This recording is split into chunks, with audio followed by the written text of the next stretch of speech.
Half over half shirt, half over half shirt ಮಾಡ್ತೀನಿ. ಈ ಶರ್ಟ್ಗಳಲ್ಲಿ ಇದು ಇವಾಗ ಫ್ಯಾಷನ್ ಆಗಿ ಮುಂದುವರಿತಾ ಇದೆ. ಅತಿ ಹೆಚ್ಚು ಯುವಕರು ಈ ಶರ್ಟ್ ಅನ್ನು ಇವರು ಬಹಳ ಇಷ್ಟಪಡ್ತಾರೆ. Half over half shirt, half sleeve ಬರುತ್ತೆ, ಹಾಫ್ ಓಪನ್ ಬರುತ್ತೆ. ಹಾಫ್ ಓಪನ್ ಎದುರಿಟ್ಟಿರೋ ತುಂಬಾ ಜಾಸ್ತಿ, ಆದ್ರೆ ಈಗ ಹಾಫ್ ಓಪನ್ ಇರ್ತಕ್ಕಂಥ ಶರ್ಟ್ ಅತಿ ಪ್ರಚಲಿತವಾಗಿ ಈಗ ಬಳಸ್ತಾರೆ. ಇದಕ್ಕೆ ಮೆಜರ್ಮೆಂಟ್ ಅಂದ್ರೆ ಫಸ್ಟ್ ಅಳತೆಗಳನ್ನ ನಾವು ಪರ್ಚೇಸ್ ಮಾಡೋಣ. ಅಳತೆಗಳು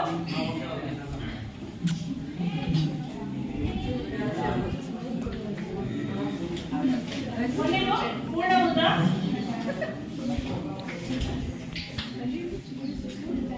82 ಸೆಂಟಿಮೀಟರ್, ಎರಡನೇದು ಎದೆ ಸುತ್ತಳತೆ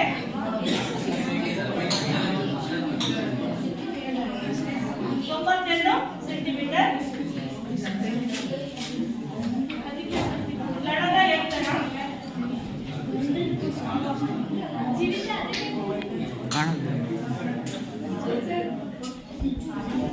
44 ಸೆಂಟಿಮೀಟರ್,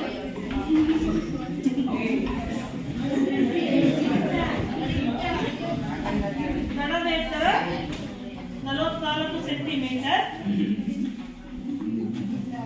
ಅರ್ಥಭುಜ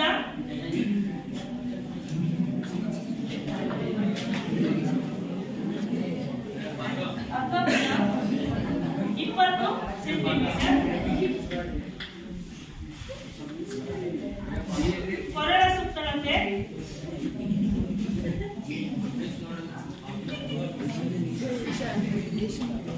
36 ಸೆಂಟಿಮೀಟರ್,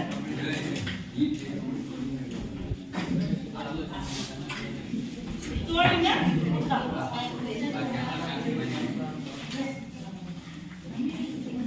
ತೋಳಿನ ಉದ್ದ 30 ಸೆಂಟಿಮೀಟರ್.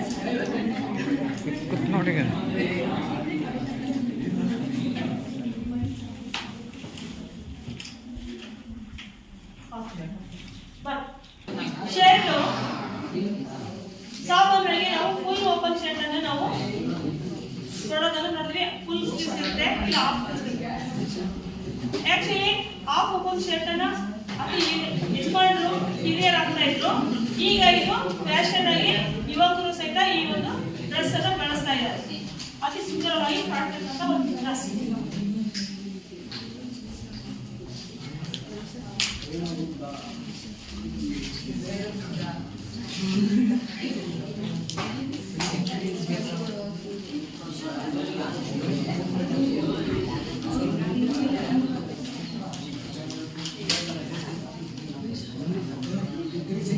ಕಾಣಲ್ಲ.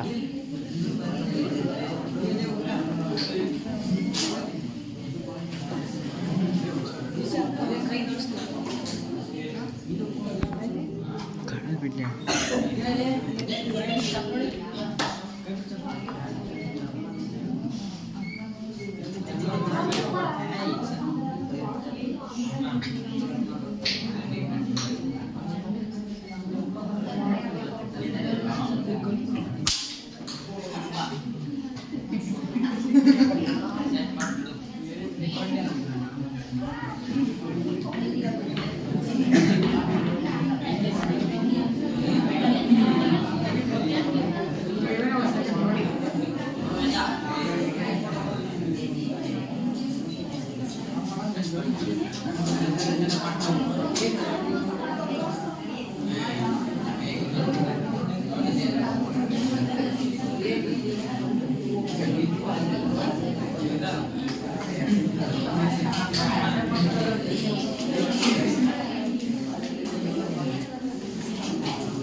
ಇದು ಪೂರ್ಣ ಉದ್ದವನ್ನ ಪೂರ್ಣ ಉದ್ದ 82 ಸೆಂಟಿಮೀಟರ್ ಇದೆ. ಪೂರ್ಣ ಉದ್ದವನ್ನ ತೆಗೆದುಕೊಂಡಿದ್ದೀವಿ. ಈಗ 0ಯಿಂದ 1ಕ್ಕೆ ಮೂಡೋದ 0ರಿಂದ 2ಕ್ಕೆ ಇಲ್ಲಿ ನಡದ ಎತ್ತರ ಇದೆಯಲ್ಲ 44 ಸೆಂಟಿಮೀಟರ್, ಇಲ್ಲಿಂದ ಇಲ್ಲಿಗೆ 44 ಸೆಂಟಿಮೀಟರ್ ತೆಗೆದುಕೊಳ್ಬೇಕು. 0ಯಿಂದ 3ಕ್ಕೆ ಇಲ್ಲಿ ಎದೆ ಸುತ್ತಳತೆಯನ್ನು ಕೊಟ್ಟಿದೆ. ಈ ಎದೆ ಸುತ್ತಳತೆಯನ್ನ 4ನೇ ಒಂದು ಭಾಗ ಮಾಡಬೇಕು. 4 ಒಂದೇ 4, 4 ಎರಡೇ 8. ಇಲ್ಲಿ 1 ಉಳಿದು ಕೆಳಗೆ 2 ಬಂತು, 4 ಮೇಲೆ 12. ಇಲ್ಲಿ 23 ಸೆಂಟಿಮೀಟರ್ ಬಂತು. 23 ಸೆಂಟಿಮೀಟರ್ನ 3ರಿಂದ 0ಯಿಂದ 3ಕ್ಕೆ ಇಡಬೇಕು. 9ರಿಂದ 10 ಸೇಮ್ ಮೆಜರ್ಮೆಂಟ್ ಇರುತ್ತೆ. ಎರಡನ್ನು ಹಾಕೋಬೇಕು. ಇಲ್ಲಿ 3ರಿಂದ 4ಕ್ಕೆ ಎದೆ ಸುತ್ತಳತೆಯ 4ನೇ ಒಂದು ಭಾಗ ತಗೊಳ್ಬೇಕು. ಪ್ಲಸ್ ಅದಕ್ಕೆ 5 ಸೆಂಟಿಮೀಟರ್ನ ಆಡ್ ಮಾಡ್ಕೋಬೇಕು. 5 ಸೆಂಟಿಮೀಟರ್ ಆಡ್ ಮಾಡ್ಕೋಬೇಕು. ಸಲುವಾಗಿ 3ರಿಂದ 4 ಎದೆ ಸುತ್ತಳತೆಯ 4ನೇ ಒಂದು ಭಾಗ ಮತ್ತೆ 5 ಸೆಂಟಿಮೀಟರ್ನ ಆಡ್ ಮಾಡ್ಕೋಬೇಕು. 4, 5, 6 ಸೇರಿಸಬೇಕು. 1.5 ಸೆಂಟಿಮೀಟರ್ನ ಪಾಯಿಂಟ್ ಮಾಡ್ಕೋಬೇಕು. 5ರಿಂದ 7ಕ್ಕೆ 1 ನಿಮಿಷ 9 ಮತ್ತೆ ತಗೊಳ್ಬೇಕು. ಅದಕ್ಕೆ ಅಕ್ಕಪಕ್ಕದ ಪಾಯಿಂಟ್ ಕೊಟ್ಟಿದೆ. ಇಲ್ಲಿ 10ರಿಂದ 12ಕ್ಕೆ 2.5 ಸೆಂಟಿಮೀಟರ್ ಪಾಯಿಂಟ್ ಮಾಡ್ಕೊಂಡು 9, 12, 4ಕ್ಕೆ ಮುಂಭಾಗದ ಮೊದಲಿನ ಶೇಪನ್ನ ಕೊಡಬೇಕು. 9, 12, 4ಕ್ಕೆ ಮುಂಭಾಗದ ಮೊದಲಿನ ಆಕಾರವನ್ನು ಕೊಡಬೇಕು. ಇಲ್ಲಿ 0ಯಿಂದ 9ಕ್ಕೆ ಅಕ್ಕಭುಜ ಕೊಟ್ಟಿದೆ. ಅಕ್ಕಭುಜ 20 ಸೆಂಟಿಮೀಟರ್ ಇದೆ. ಅವರಿಗೆ ಅಕ್ಕಭುಜ ಇಡಬೇಕು. 10 ಸೆಂಟಿಮೀಟರ್ನ ಇಲ್ಲಿ 0ಯಿಂದ 9ಕ್ಕೆ ಇಡಬೇಕು. ಈ 9ರಿಂದ 10ಕ್ಕೆ 2.5 ಸೆಂಟಿಮೀಟರ್ ಭುಜದ ಇಳಿತಕ್ಕೋಸ್ಕರನೇ ಪಾಯಿಂಟ್ ಮಾಡ್ಕೋಬೇಕು. 13 ಒಂದನ್ನ ಸೇರಿಸ್ಕೊಳ್ಬೇಕು, ಜಾಯಿಂಟ್ ಮಾಡ್ಬೇಕು ಅಂತ ಕೆರೆ ಎಳಿಬೇಕು. ಇಲ್ಲಿ 0ರಿಂದ 13ಕ್ಕೆ ನಮಗೆ ಕೊರಳ ಸುತ್ತಳತೆ 36 ಸೆಂಟಿಮೀಟರ್. ಇದನ್ನ 6ನೇ ಒಂದು ಭಾಗ ಮಾಡಬೇಕು. 36 ಸೆಂಟಿಮೀಟರ್ನ 6ನೇ ಒಂದು ಭಾಗ ಮಾಡಬೇಕು. 6 36 6 ಸೆಂಟಿಮೀಟರ್ನ ಎಲ್ಲಿ ಇಡಬೇಕು. 0ರಿಂದ 13ಕ್ಕೆ 6 ಸೆಂಟಿಮೀಟರ್ನ ಇಡಬೇಕು. 0ರಿಂದ 14ಕ್ಕೆ same as it is 6 centimeter ಬರುತ್ತೆ. ಯಾಕೆ ಇಲ್ಲಿ ಸೇಮ್ ತಗೊಳ್ತೀವಿ ಅಂದ್ರೆ ಕೊರಳಿಗೆ ಕಾಲರನ್ನ ಹಚ್ತೀವಿ, ಹಾಗಾಗಿ ಡೀಪ್ ನೆಕ್ ಅನ್ನು ಇಡಲ್ಲ. 0ರಿಂದ 4ಕ್ಕೆ 0ರಿಂದ 7ಗೆ 3.5 ಸೆಂಟಿಮೀಟರ್ ತಗೊಳ್ಬೇಕು. A ಮತ್ತು B ಅನ್ನ ಸೇರಿಸಬೇಕು. ಇಲ್ಲಿ 14ರಿಂದ 16ಕ್ಕೆ ಕಾಜಿ ಪಟ್ಟಿ ಮತ್ತು ಗುಂಡಿ ಪಟ್ಟಿ ಸಲುವಾಗಿ 1.5 ಸೆಂಟಿಮೀಟರ್ನ ತೆಗೆದುಕೊಳ್ಬೇಕು. 14ರಿಂದ 16ಕ್ಕೆ 16 ಮತ್ತು 17ಕ್ಕೆ ಎದೆ ಸುತ್ತಳತೆಯ 3ನೇ ಒಂದು ಭಾಗ ಇಡಬೇಕು. 92 ಇದೆ. 3ನೇ ಒಂದು ಭಾಗ ಅಂದ್ರೆ 3 9 2 ಕೆಳಗಿಟ್ಟು ಪಾಯಿಂಟ್ ಇದೆ. 3 4 3 ಇಲ್ಲಿ 3.6 ಸೆಂಟಿಮೀಟರ್ನ ಕೆಳಗಿಳಿಸಬೇಕು. ಆಯ್ತಾ? ಇದು ಗಾಜಿ ಮತ್ತೆ ಗುಂಡಿ ಪಟ್ಟಿ ಸಲುವಾಗಿ ನಾವು ತೆಗೆದುಕೊಂಡಂತದ್ದು ಓಪನ್ ಮಾಡಿ. ಇಲ್ಲಿ 3 ಮತ್ತು 4ರ ಏನಿದೆಯಲ್ಲ 3 ಮತ್ತು 10ರ ಇಲ್ಲಿ ಪಾಯಿಂಟ್ ತಗೊಂಡು ಇಲ್ಲಿ ಸೆಂಟರ್ ಮಾಡ್ಕೊಂಡು ಸೆಂಟರಿಂದ ನಾವು ಇಲ್ಲಿ ಜೇಬನ್ನ ಹಚ್ಚಲಿಕ್ಕೆ ಚೆಸ್ಟ್ ಜೇಬನ್ನ ಕರಿತೀವಿ. ಫ್ರಂಟ್ ಜೇಬು, ಚೆಸ್ಟ್ ಜೇಬು, ಈ ಜೇಬು ಮತ್ತೆ ಸೈಡ್ ಜೇಬು. ಜೇಬುಗಳಲ್ಲಿ 5-6 ನಮೂನೆ ಬರ್ತವೆ. ಇದರೊಳಗೆ ಇದು ಚೆಸ್ಟ್ ಜೇಬು. ಇಲ್ಲಿ 20ರಿಂದ 22ಕ್ಕೆ 3 ಪಾಯಿಂಟ್ ಇಲ್ಲಿದೆಲ್ಲ 3.6 ಸೆಂಟಿಮೀಟರ್ ತಗೊಳ್ಬೇಕಿಲ್ಲ. ಇಲ್ಲಿಗೆ ಸೇಮ್ ಇರುತ್ತೆ. 1 ಸೆಂಟಿಮೀಟರ್ ಮಾತ್ರ ಆ್ಯಡ್ ಮಾಡ್ಕೋಬೇಕು. ಇಲ್ಲಿಂದ 20ರಿಂದ 22ಕ್ಕೆ 1 ಸೆಂಟಿಮೀಟರ್ ಆ್ಯಡ್ ಮಾಡ್ಕೋಬೇಕು. ಹೊಲಿಗೆ ಸಲುವಾಗಿ ಹೊಲಿಗೆ ಮಾರ್ಜಿನ್ ತಗೊಳ್ತೀವಿ. ಹಂಗಾಗಿ ಇಲ್ಲಿಂದ ಇಲ್ಲಿಗೆ 1 ಸೆಂಟಿಮೀಟರ್ ಜಾಸ್ತಿ ಇರುತ್ತೆ. 4, 7, 8ರ ಮೂಲಕ ಈ ತರ ಶೇಪ್ ಅನ್ನು ಬಂದು 8 ಬಂದ್ರೆ 5, 6ರ ಮತ್ತೆ ನೀವು ತಗೊಳ್ಬೇಕು. 5, 6ಗೆ ಮೆಜರ್ಮೆಂಟ್ ಮಾಡ್ಕೋಬೇಕು. ಅದರ ಒಂದು ಸೆಂಟರ್ ಭಾಗವನ್ನ ಇಲ್ಲಿ ತಗೊಳ್ಬೇಕು. ಇಲ್ಲಿಂದ ಇಲ್ಲಿಗೆ ಶೇಪ್ ಅನ್ನ ಕೊಡ್ಬೇಕು. ಅರ್ಥ ಆಯ್ತಾ? ಇಲ್ಲಿ ಈ ಭಾಗದ ಮತ್ತೆ ಈ ಭಾಗದ ಕೊರಳಿನ ಶೇಪ್ ಬ್ಯಾಕಿನ ಒಂದು ರಚನೆ ಏನಿರ್ತದೆ ಹಿಂಭಾಗಕ್ಕೆ ಎ ಇಂದ 18 ಗೆ 2.5 ಸೆಂಟಿಮೀಟರ್ ತಗೊಳ್ತೀವಿ. 2.5 ಸೆಂಟಿಮೀಟರ್ ತಗೊಂಡ್ಬಿಟ್ಟು ಈ ಸ್ಟ್ರೇಟ್ ಲೈನ್ ಅನ್ನ 9 ರಿಂದ 11ಗೆ ಜಾಯಿಂಟ್ ಮಾಡ್ಕೊತೀವಿ. ಯಾಕೆ ಇದನ್ನ ಕಡಿಮೆ ಮಾಡ್ತೀವಿ ಬ್ಯಾಕ್ ಸೈಡ್ ಅಂತಂದ್ರೆ ಇಲ್ಲಿ ಶೋಲ್ಡರ್ ಬರುತ್ತೆ. ಶೋಲ್ಡರ್ ಬಾಕ್ಸ್ ಸಲುವಾಗಿ ನಾವು ಬ್ಯಾಕ್ ಅನ್ನ ಕಡಿಮೆ ಮಾಡ್ಕೊತೀವಿ. ಅರ್ಥ ಆಯ್ತಾ? 15 12 ಸೇರಿಸ್ಬೇಕು. ಇಲ್ಲಿ ಏನ್ ಚೇಂಜ್ ಆಗುತ್ತೆ ಅಂತಂದ್ರೆ ಜೇಬು 2 ಜೇಬು ಬರ್ತದೆ, 1 ಜೇಬನ್ನು ನಾವು ಹಾಕ್ತೇವೆ. ಆಮೇಲೆ 9 12 19 4 ತನಕ ಹಿಂಭಾಗದ ಬಗಲಿನ ಆಕಾರವನ್ನ ಕೊಡಬೇಕು.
ತಳಭಾಗದ ಮಡಿಕೆಗೋಸ್ಕರನೇ ನಾವು 2.5 ಸೆಂಟಿಮೀಟರ್ ತೆಗೆದುಕೊಳ್ಬೇಕು.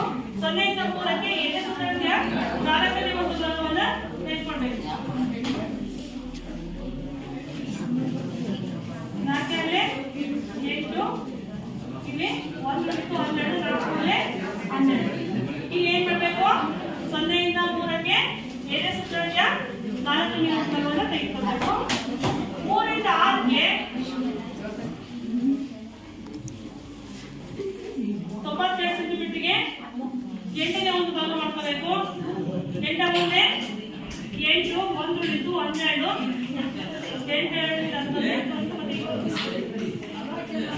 8 ಮುಂದೆ 8 4 ಉಳಿದು ಪಾಯಿಂಟ್ 8 ಇದೆ 40. ಇಲ್ಲಿಂದ ಇಲ್ಲಿಗೆ 3 ಇಂದ 6ಕ್ಕೆ 12.5 ನಾವೇನ್ ಮಾಡಬೇಕು? ಪಾಯಿಂಟ್ ಮಾಡ್ಕೋಬೇಕು. 6 0ಯ ಹೊಸ ಬಿಂದುವನ್ನು ತೆಗೆದುಕೊಳ್ಬೇಕು. ಇಲ್ಲಿ ಪಾಯಿಂಟ್ ಮಾಡ್ಕೊಂಡು ಇಲ್ಲಿಂದ 1 ಸೆಂಟಿಮೀಟರ್ ಮೇಲೆ ಈ ಕಡೆಯಿಂದ 1 ಸೆಂಟಿಮೀಟರ್ ಪಾಯಿಂಟ್ ಮಾಡ್ಕೊಂಡು ಮತ್ತೆ 7 ಮತ್ತೆ 6 ಅಲ್ಲಿ ಪಾಯಿಂಟ್ ಮಾಡ್ಕೊಂಡು ಮತ್ತೀಗ 9 ಹತ್ತಕ್ಕೆ 1 ಪಾಯಿಂಟ್ ಅನ್ನು ಸೆಂಟಿಮೀಟರ್ ಮಾಡ್ಕೊಂಡು 0 8 10 ಮತ್ತು 6ಕ್ಕೆ ಹಿಂಭಾಗದ ಬಗಲಿನ ಆಕಾರ ಮತ್ತೆ 6 9 7 0ಗೆ ಮುಂಭಾಗದ ಬಗಲಿನ ಆಕಾರವನ್ನ ಕೊಡಬೇಕು. 4ರಿಂದ 11ಕ್ಕೆ 1.5 ಸೆಂಟಿಮೀಟರ್ ತಗೊಳ್ಬೇಕು. 6 ಮತ್ತು 12 5 ಸೇರಿಸಬೇಕು. ತೋಳಿನ ಒಂದು ರಚನೆ ಆಯಿತು. ಈಗ ನಾವು ಕಾಲನ್ನು ನೋಡೋಣ.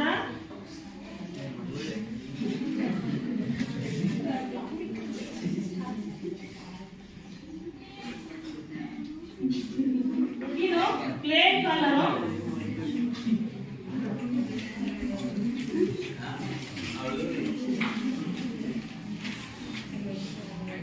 ಪ್ಲೇನ್ ಕಲರು ಇದಕ್ಕೆ ನೆಕ್ ಬ್ಯಾಂಡ್ ಬರಲ್ಲ. ಪ್ಲೇನ್ ಕಲರು ಇದನ್ನ 0 ಇಂದ 1ಕ್ಕೆ ಕೊರಳಿನ ಸುತ್ತಳತೆಯ ಅರ್ಧ ಭಾಗ ತಗೊಳ್ಬೇಕು. 0 ಇಂದ 2ಕ್ಕೆ ಕೊರಳ ಸುತ್ತಳತೆಯ ಅರ್ಧ. 0 ಇಂದ 1ಕ್ಕೆ 8 ಸೆಂಟಿಮೀಟರ್ ತಗೊಳ್ಬೇಕು. 0 2 3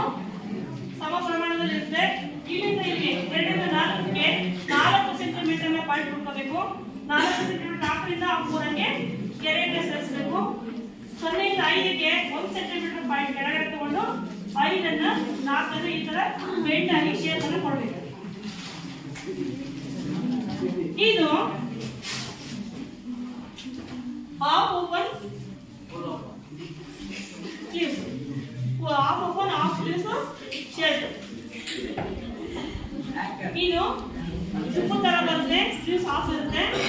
ಆಮೇಲೆ ಇಲ್ಲಿ ಟೈ ಕಲರ್ ಬರಲ್ಲ, ಪ್ಲೇನ್ ಕಲರ್ ಇರುತ್ತೆ. ಇದು ರಚನೆ ಆಯ್ತು.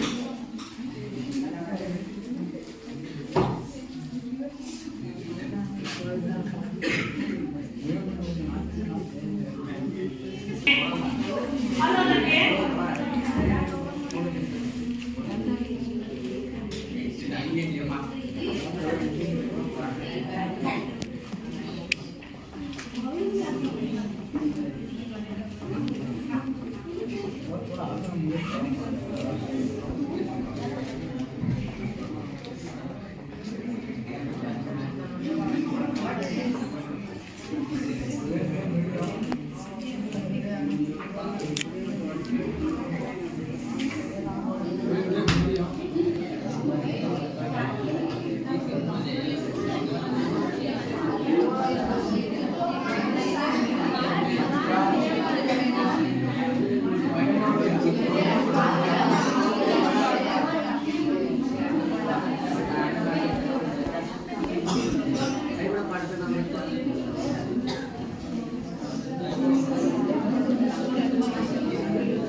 ನಾವು ಈ ಒಂದು ಪ್ಲೇಟನ್ನ ರಚನೆ ಡಯಾಗ್ರಾಮ್ ಹಾಕಿ ರಚನೆಯನ್ನೆಲ್ಲ ಮಾಡಿಕೊಂಡು ಪೇಪರ್ ಪ್ಯಾಟರ್ನ್ ಮಾಡಿದಾಗ ಕತ್ತರಿಸಿ ಹೊಲಿದಾಗ ಈ ತರ ಒಂದು ವರ್ಕ್ ಅನ್ನು ನಾವು ಮಾಡ್ಬೋದು. ಈ ತರ ಶರ್ಟ್ ಇರುತ್ತೆ.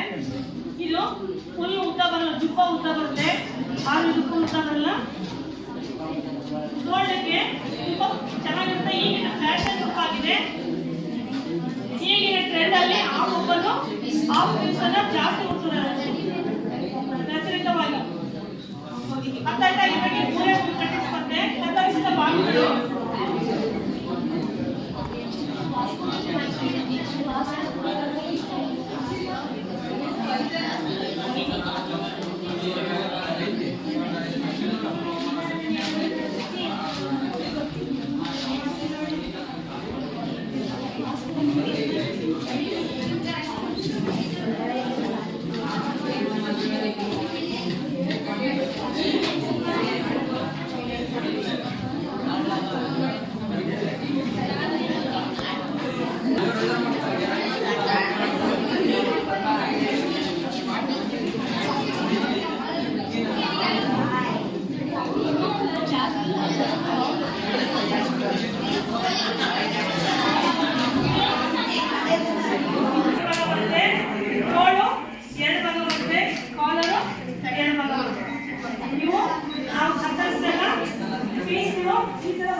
ಇದಕ್ಕೆ ಬೇಕಾಗಿರ್ತಕ್ಕಂಥ ಬಟ್ಟೆ ನಾವು ಕಾಟನ್ ಅಲ್ಲಿ ಹೊಲಿಬೋದು, ಸಿಲ್ಕ್ ಅಲ್ಲಿ ಹೊಲಿಬೋದು, ಆಮೇಲೆ ಟೆರಿಕಾಟ್ ಅಲ್ಲಿ ಹೊಲಿಬೋದು, ಆಮೇಲೆ ಹೋಲ್ ಬಟನ್ ಅಲ್ಲಿ ಈ ಒಂದು ಶರ್ಟ್ ಅನ್ನ ನಾವು ಸ್ಟಿಚ್ ಮಾಡಬಹುದು. ಅರ್ಥ ಆಯ್ತಾ? ಅರ್ಥ ಆಯ್ತಾ? ಇದರ ಒಂದು ಚಟುವಟಿಕೆ ಸ್ಪೆಷಲ್ ಟ್ರೈನ್ ಆಗ್ತಿರೋ ಅದನ್ನು ಗೊತ್ತಾ? ಸ್ಪೆಷಲ್ ಟ್ರೈನ್ ಆಗ್ತಿರೋ ನೋಡ್ಕೊಂಡು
मोट ನೋಡಿ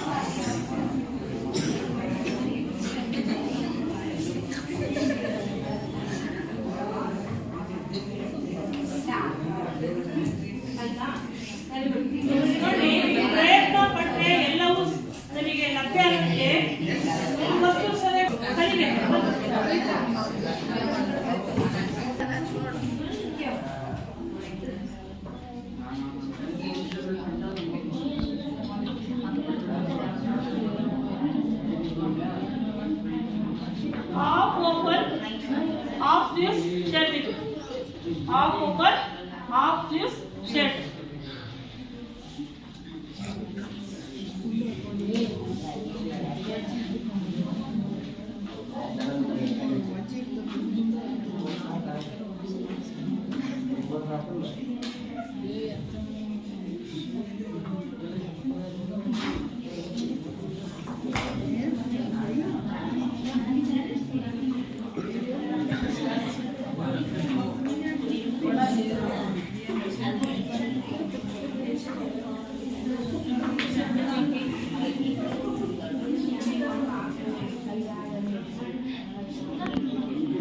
ಬುಕ್ಕನ್ನು ತೆಗೆದುಕೊಳ್ಳ.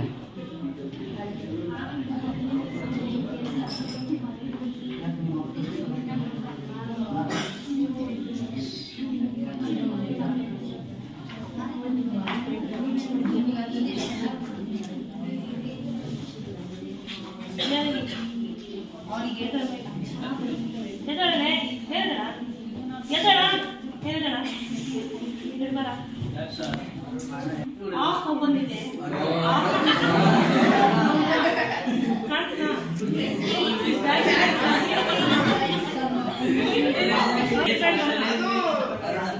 ನೆಕ್ಸ್ಟ್ ಸೈಡ್ ಬರಲ್ಲ, ಪ್ಲೇಟ್ ಕಲರ್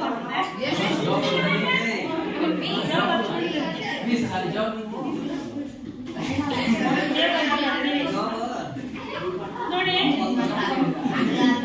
ಮತ್ತೆ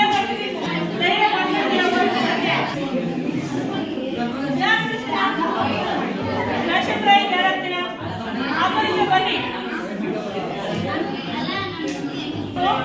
ತಮಗೆ ತಿಳಿದಿರ್ತಕ್ಕಂಥ ಒಂದು ಫ್ಯಾಷನ್ ಡ್ರೈವಿಂಗ್ ಅನ್ನ ಈ ಮುಂದೆ ಪ್ರದರ್ಶಿಸಿದ್ದಾರೆ. ಇನ್ನು ಅವರು ಉತ್ತಮವಾಗಿ ಈ ಒಂದು ಚಿತ್ರವನ್ನು ಬಿಡಿಸೋದನ್ನ ಕಲ್ತ್ಕೊಂಡ್ಬಿಟ್ಟು ನೆಕ್ಸ್ಟ್ ಕ್ಲಾಸ್ ಅಲ್ಲಿ ಅವರು ವ್ಯಕ್ತಪಡಿಸ್ತಾರೆ. ಚೆನ್ನಾಗಿ ಬಿಡಿಸಿದ್ದಾರೆ. 3 ಬಂದು ತುಂಬಾ ಚೆನ್ನಾಗಿ ಇವುಗಳನ್ನ ಚಿತ್ರೀಕರಣ ಮಾಡಿದ್ದಾರೆ. ನೀವು ಒಂದ ಮೇಲೆ ಯಾವ ತರ ಬರುತ್ತೆ ಅನ್ನೋದು ನಿಮ್ಮ ಫ್ಯಾಷನ್ ಡ್ರಾಯಿಂಗ್.